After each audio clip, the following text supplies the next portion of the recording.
বাংলার মানুষ দেখেও আজকে একই দুজনেরই মামলা আজকে হাইকোর্ট শুনবে আড়াইটের সন্ধ্যা। বিরোধী দল হিসেবে কিভাবে দেখছেন গোটা বিষয়টিকে এবং সরকারের বা তৃণমূলের এই আচরণটাকে বা কিভাবে দেখছেন? কেন্দ্রীয় গোয়েন্দা সংস্থা তারা তদন্ত করছে, শুধু কলকাতায় করছে এমনটা নয় তো, নিজের দিকে আমি দেখুন কালকে মাত্র আপনাদেরকে স্বাগত জানানোর পরে আমি এয়ারপোর্টের সামনে থেকে পৌঁছলাম। যে পশ্চিমবাংলার মাননীয় মুখ্যমন্ত্রী ইনি কীভাবে ভোট মনিটরিং কোথাও কেন্দ্রীয় তদন্তকারী সংস্থার যে তদন্ত, সেই তদন্ত থেকে মূলত দুর্নীতির ক্ষেত্রে যে তদন্ত, সেখান থেকে তার শিক্ষামন্ত্রী এবং তার অসম্ভব আইপিএস অফিসারদের বর্তমান করেন। উল্টো দিকে আমি উদাহরণ দিয়ে বলেছিলাম, আমি নিজে ভুক্তভোগী। ওনার এই 5 বছরের কার্যকালের মধ্যে 3 বার সিআইডিকে কাঠির বাড়িতে আমার পাঠিয়ে এবং তারা নিয়ে গিয়ে দড়ি নিয়ে গিয়ে টেপে সেখানে বাধা দেওয়া তো দূরের কথা, আমি যদিও ছিলাম না, আমার বাবা মা সহ বাড়ির লোকজন তাদের সহযোগিতা করি, চা বিস্কুট খাই। নন্দীগ্রামের বিধায়ক কার্যালয়ে 150 পুলিশ নিয়ে তমলুক থানার আইসি এসডিপিও গিয়ে আসামি খোঁজার নামে তছনছ করেছে। আমি কলকাতা হাইকোর্টে এসে হস্তক্ষেপ পেয়েছি, কিন্তু আইন হাতে তুলে নিতে দিইনি আমার কর্মী। গত লোকসভা নির্বাচনের সময় আমার কোলাঘাটে যে রেন্টাল অফিস রয়েছে, সেখানে ওই জেলার প্রধানী অ্যাডিশনাল এসপি প্রধান আগরওয়ালের নেতৃত্বে, সিআই চম্পক চৌধুরীর নেতৃত্বে আইপ্যাকের 2 ছোকরাকে সাথে নিয়ে রেড করেছেন, খালি হাতে ফিরেছেন। আমি আদালতের আশ্রয় নিয়েছি, কিন্তু আমি হস্তক্ষেপ করিনি। আমি আমার নিজের ক্ষেত্রে বলি, এই মুখ্যমন্ত্রী রাজীব কুমারের ঘটনার ক্ষেত্রে, সুব্রত মুখার্জি, শোভন চট্টোপাধ্যায়, ফিরহাদ হাকিমদের গ্রেপ্তারের ক্ষেত্রে, এবং সর্বোপরি কালকে যেটা করেছে, এটা অবৈধ, অনৈতিক, ক্রিমিনাল অফেন্স। শাহজাহান যা করেছিল, মমতা ব্যানার্জিও তাই করেছে। শাহজাহানকে যদি আমরা গুন্ডা বলি, পশ্চিমবাংলার আমরা গুন্ডি বলতে, এবং আমি অত্যন্ত খুশি যে কেন্দ্রীয় তদন্তকারী সংস্থা তারা আজকে কলকাতা হাইকোর্টে যে প্লি করলো একটু আগে 11টার সময়, তাতে যে বিষয়গুলো রেখেছে, এটা পশ্চিমবাংলার মানুষ এটাই চেয়েছিলেন, যে ইডির উপরে হামলা, তথ্য প্রমাণ লোপাট। মমতা ব্যানার্জি কিছু নিয়ে যেতে পারেন, মমতা ব্যানার্জি ক্যান্ডিডেটদের প্রপোজ লিস্টটা নিয়ে গেছেন, কিন্তু ওটার কপি অনেকের কাছে রয়ে গেছে। মমতা ব্যানার্জি ল্যাপটপটা নিয়ে গেছেন, ল্যাপটপের ভিতরে কি আছে কেউ জানে। বোকার মতো কাজ। আমি ইডির তরফে কলকাতা হাইকোর্টে যে একটু আগেই 11টার সময় লিভ চাওয়া হয়েছিল, লিভ গ্র্যান্ড হয়েছে, তাতে রেস্টুরেন্ট নম্বর 1 তারা করেছেন গতকাল তদন্তের কাজে হস্তক্ষেপ করা মুখ্যমন্ত্রী মমতা ব্যানার্জির নামে এবং পুলিশের নামে। এটা একটা অ্যাপ্রোপ্রিয়েট এবং ওয়াইজ ডিসিশন। তারা রুল 26-এ সেন্ট্রাল ব্যুরো অফ ইনভেস্টিগেশনকে দিয়ে তদন্ত করার জন্য আর্জি করেছেন কোর্টে। যাতে অ্যাকিউজদের অ্যারেস্ট করতে পারে এবং কালকে যে কাগজপত্র স্ন্যাচ করেছে তাদের কাছ থেকে রিকভার করতে পারে থ্রু সিবিআই।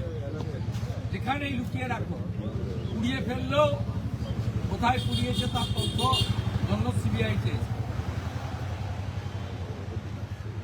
এফআইআর রেজিস্টার্ড করার জন্য চেয়েছেন এবং সেই এফআইআরে চিফ মিনিস্টার এবং সমস্ত পুলিশ অফিসারদেরকে যাদের ভিডিও ফটোগ্রাফিতে দেখা গেছে তাদেরকে অ্যাকিউজ করতে পিটিশনে রেখেছেন।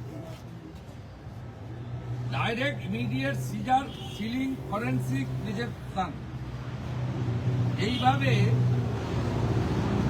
যে বিষয়গুলো বাংলার মানুষ প্রত্যাশা করেছিলেন যে এত বড় একটা ইনসিডেন্টের পরে ইডি কি করবে, মুখ্যমন্ত্রী এবং রাজীব কুমারদের ভয় পেয়ে গর্তে ঢুকে যাবে না আইন মোতাবেক, সংবিধান মোতাবেক তারা ব্যবস্থা নেবে। আমি কোর্ট থেকে সংগ্রহ করা একটু আগে যে লিভ গ্র্যান্ট হয়েছে, যার অনেকের কাছেই ইতিমধ্যে এসে গেছে, একটা appropriate move by the lawyer engage by the enforcement director. এখানকার যিনি এএসজি, এডিএসজি, তারা এখান থেকে মুভ করেছেন এবং দিল্লি থেকে ভার্চুয়ালি ভারত সরকারের এএসজি মিস্টার রাজু অ্যাপিয়ার করেছিলেন। তারা একদম পশ্চিমবাংলার মানুষ এবং গোটা ভারতের লোক যেটা চাইছিল যে এফআইআর হোক, তারা 1 নম্বর রেসপন্ডেন্ট মুখ্যমন্ত্রীকে করেছেন, যিনি সরাসরি এটা করেছেন, আইপিএসদের করেছেন, সিবিআইকে ট্রান্সফার করতে বলেছেন। বাকিটা 2:30টার সময় কোর্ট দুপক্ষের কথা শুনে তারা করবে। কিন্তু আমি অ্যাজ এ কমন সিটিজেন এবং এই রাজ্যের একজন এমএলএ হিসেবে কিন্তু তথ্য প্রমাণের কিছু নেই, সবকিছু পাবলিক ডোমেইনে হয়েছে, চোখের সামনে হয়েছে। পশ্চিমবাংলার মানুষ কঠিন এবং কঠোর ব্যবস্থা চায়, বর্ণ, ধর্ম, দলমত নির্বিশেষে, এটাই আমার মনে হয়। তারা খুব চিন্তিত ছিলেন যে এর আউটকাম কি হবে। আউটকাম ইডির কাছে যা প্রত্যাশা করেছিলেন, ভারত সরকারের কাছে যা প্রত্যাশা করেছিলেন, কোর্টের যে পিটিশন তার থেকেও বেশি তারা ব্যবস্থা বা আবেদনে রেখেছে। আবেদনে কতটা গ্রহণ করবেন, কতটা রিজেক্ট করবেন বা আদৌ গ্রহণ করবেন কিনা, এটা তো আমার বলা ঠিক হবে না। We all are law abide people. 2:30টার সময় মাননীয় জাস্টিসের কাছে শুনানিতে এটা আমরা জানতে পারি। বিরুদ্ধে 3টে মামলা রুজু হয়েছে, তার মধ্যে 2টো মামলা মমতা বন্দ্যোপাধ্যায় তৃণমূল সুপ্রিমো হিসেবে করেছেন এবং একটি মামলা পুলিশ সম্ভবত ইডি এবং সিবিআই অফিসারদের বিরুদ্ধে করেছে তাদের কাজে বাধা দেওয়ার জন্য। এটা নট নিউ। আজকে সারদা রোজভ্যালির মামলার পর থেকে অ্যাডিশনাল ডাইরেক্টরের সেক্টরের অফিসারদের বিরুদ্ধে, এমনকি কোল স্ক্যাম, যেটাই মূলত কালকে এসেছে হাওলা কেলেঙ্কারি এবং লালার যে বড় স্ক্যাম, বিনয় মিশ্র চলে যাওয়া, এটা যে বড় স্ক্যাম, সেই স্ক্যামে দিল্লি থেকে যে তদন্তকারী অফিসাররা মুখ্যমন্ত্রীর আত্মীয় স্বজনদেরকে ডেকেছিলেন, তাদের প্রপার্টি সমস্ত মর্গেজ হয়েছে। সেক্ষেত্রেও তাদের বিরুদ্ধে কালীঘাট থানায়, ভবানীপুর থানায় এর আগে অনেক এফআইআর করেছেন। এরকম নজির পশ্চিমবাংলায় এই মুখ্যমন্ত্রীর রাজত্বে অন্তত 100টি রয়েছে, কিন্তু কোনো মামলাতেই মমতা পুলিশ তথা পশ্চিমবঙ্গ পুলিশ তথা কলকাতা পুলিশ তথা মমতা পুলিশ তারা কেউ কিছু করতে পারেননি। কারণ যে সংস্থাগুলি এই ধরনের কাজ করে তারা তাদের যে রুল বুক রয়েছে, গাইডলাইন রয়েছে এবং সুপ্রিম কোর্টের যে ডাইরেকশনগুলো রয়েছে তার ভিত্তিতেই তারা করে ফুল প্রুফ। তাই বিগত দিনের মতো এই 3টে মামলার পরিণতিও হবে বলে আমার বিশ্বাস। এই মামলার কোনো বেসিস নেই। সরকারি দল সরকারি কর্মীকে ব্যবহার করে দলদাস কলকাতা পুলিশের নগরপাল মনোজ বর্মা সব মামলা করেছেন মুখ্যমন্ত্রীর গুডউইলে থাকার জন্য। এই মামলার আলটিমেটলি রেজাল্ট কি হবে বিগত দিনের মতোই এর পরিণতি হবে বলে রাজীব কুমার বা প্রতীক জৈনের মতো ব্যক্তিদেরকে উদ্ধার করতে মমতা বন্দ্যোপাধ্যায় বাড়িতে চলে যান, কিন্তু অন্যান্য তৃণমূল কংগ্রেসের যারা নেতৃত্বরা রয়েছেন তাদের বাড়িতে ইডি সিবিআই গেলে তাদের কিন্তু একদম বাড়িতে যাওয়ার কোনো সিরি নেই, ফোন করেও খবর নেন না। তাপস রায়েরও এই একই অভিযোগ ছিল। এইটাকে কিভাবে দেখছেন, মানে তেজপাত হিসেবে ব্যবহার করা হচ্ছে?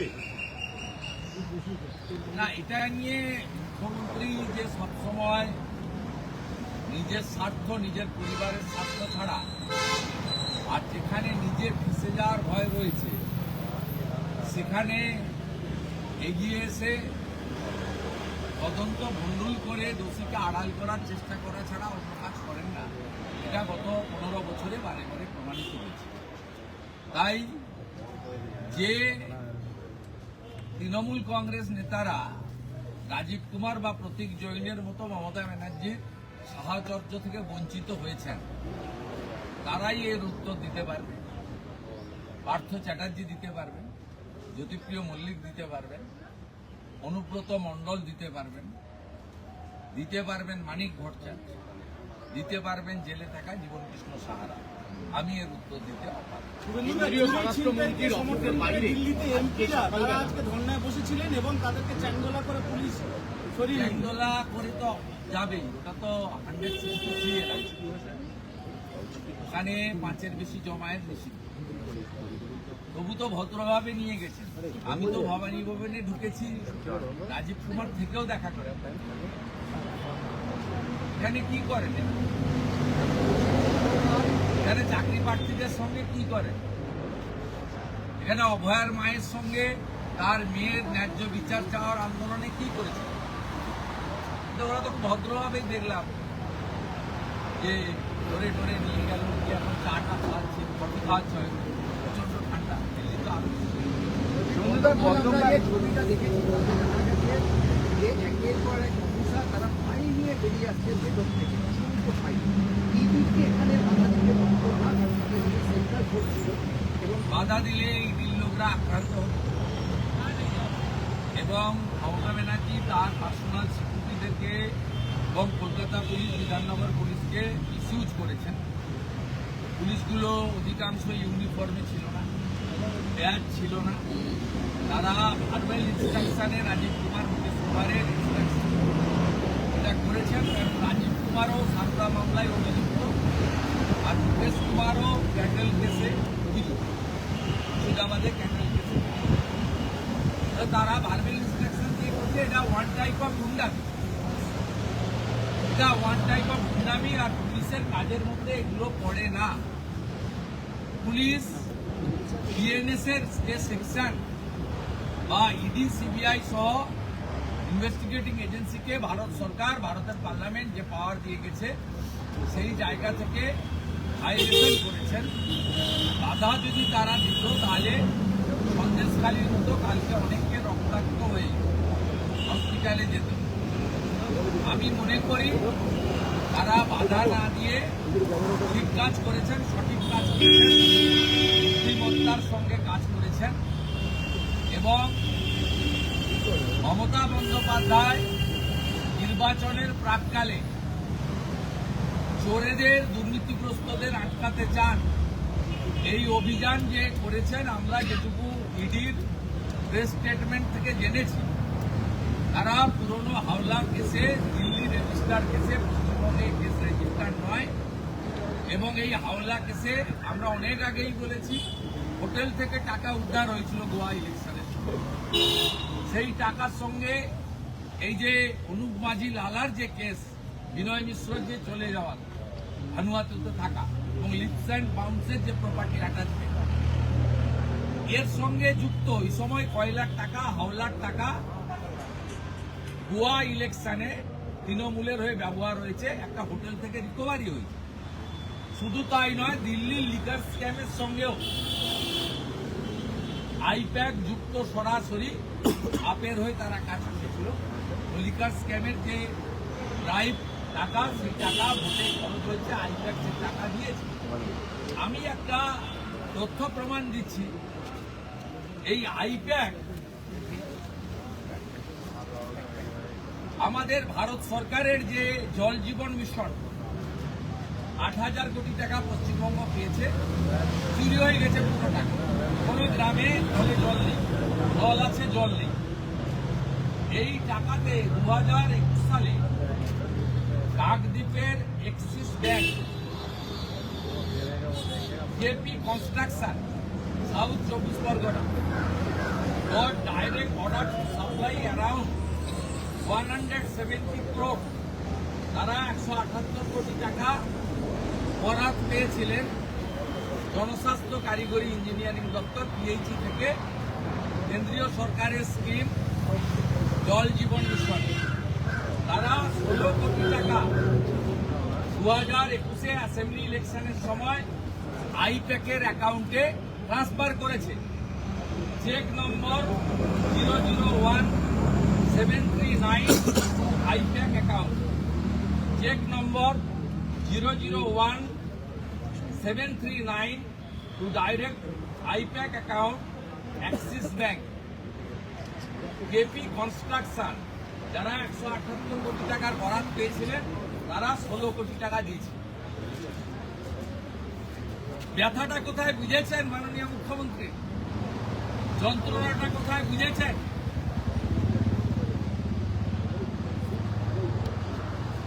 মুখ্যমন্ত্রী এরকম তড়িৎ গতিতে যান না। কলকাতায় বাঁধ ভাঙা বৃষ্টিতে লক্ষ্মী পুজোর আগের দিন ভেসে গিয়ে 12 জন মারা গেছিলেন, মুখ্যমন্ত্রী বাড়ি থেকে বেরোননি। উত্তরবঙ্গে মেঘ ভাঙা বৃষ্টিতে 50 জনের কাছাকাছি মারা গেছিলেন, মুখ্যমন্ত্রী টার্নিভ্যাল করে 2 দিন পরে গেছিলেন, 72 ঘন্টা পরে গেছিলেন, নাচানাচি সবকিছু করে। এমন যন্ত্রণা আইপ্যাক, বুঝেছেন? 16 কোটি টাকা পিএইচইর ঠিকাদার কেপি কনস্ট্রাকশন দিয়েছে।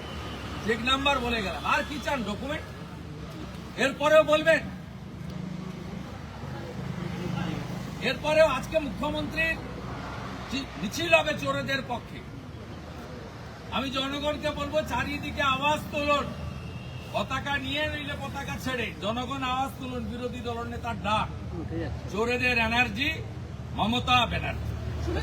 রাজ্যপাল বলছেন যে সরকারি কর্মীকে কাজে বাধা দেন এটা ক্রিমিনাল অফেন্স। যদি কেউ কোনো সাংবিধানিক অথরিটির কাউকে বাধা দেন, তাহলে তার পদে থাকার কোনো অধিকার নেই। কোনো ব্যক্তি যত উঁচু পদেই থাকুন না কেন, তিনি তার দায়িত্ব পালনের দায়বদ্ধ, কেউ আইনের ঊর্ধ্বে নয়। কোথাও কি রাজ্যপাল রাজ্যপাল সাংবিধানিক প্রধান হিসেবে বলেছেন, তিনি বাংলাতে এক সুন্দর কথা মধ্যমগ্রামে বলেছেন, বিনাশকালে এর মধ্য দিয়ে তিনি হাইলি এডুকেটেড পারসন, কনস্টিটিউশন আছে, তিনি এর বাইরে কিছু বলতে পারেন। যেহেতু গতকাল বিকালে হাইকোর্ট রিকার্ড করে নিয়েছে, আজকে সকালে ইডিও পিটিশন করে তারাও লিভ নিয়ে লিভ গ্র্যান্ট হয়ে গেছে। স্বাভাবিকভাবে ম্যাটার সাবজুডিস, না লিমিটেশন আছে। আমরা পলিটিক্যাল লোক, আমাদের অনেক সময় লিমিটেশন থাকে না। তা আমি ল অ্যাবাইড পিপল হিসেবে জুডিশিয়ারির উপর হায়েস্ট রিকোয়েস্ট রিগার্ডস রয়েছে, কনফিডেন্স রয়েছে। এবং আমি যেটা আশা করেছিলাম, এত বড় ঘটনার পরে আমাকে প্রচুর লোক বলেছে এটাতে থেমে গেল, এরকমই কি চলবে? রাজীব কুমারের মতো কি এটাও ঘটবে? এটাও কি অধরা থেকে যাবে? এটারও কি বিচার হবে না?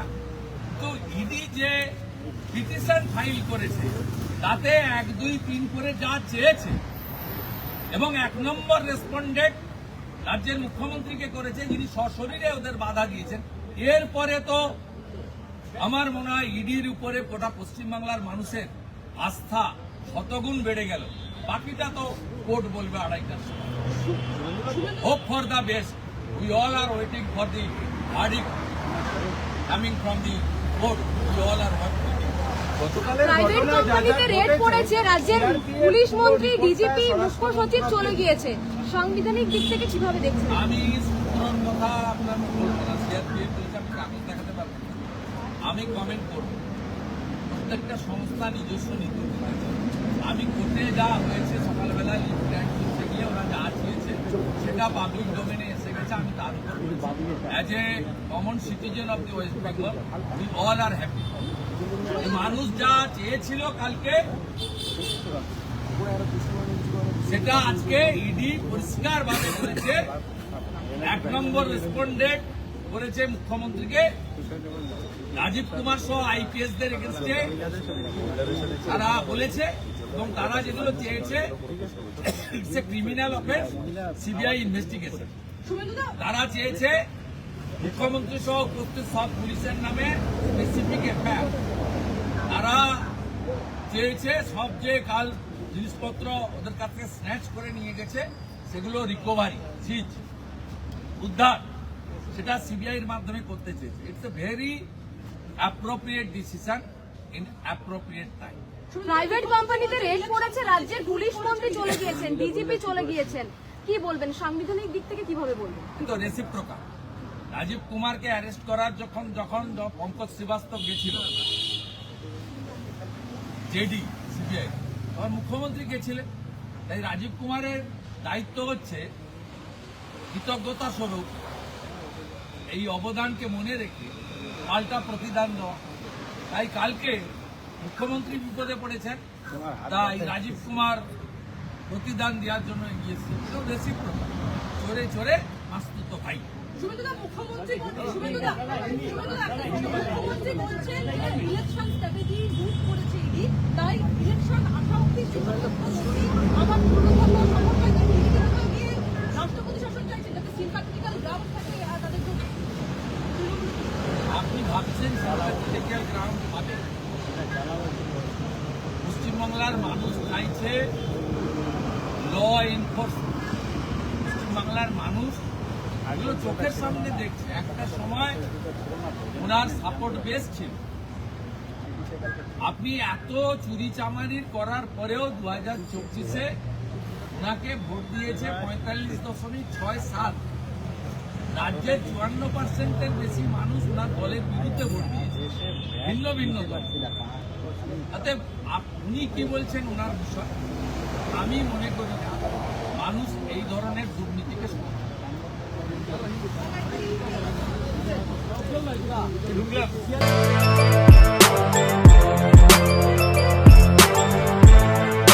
এখন অনেক বড় শ্রী লেদার্স হাওড়া ময়দান।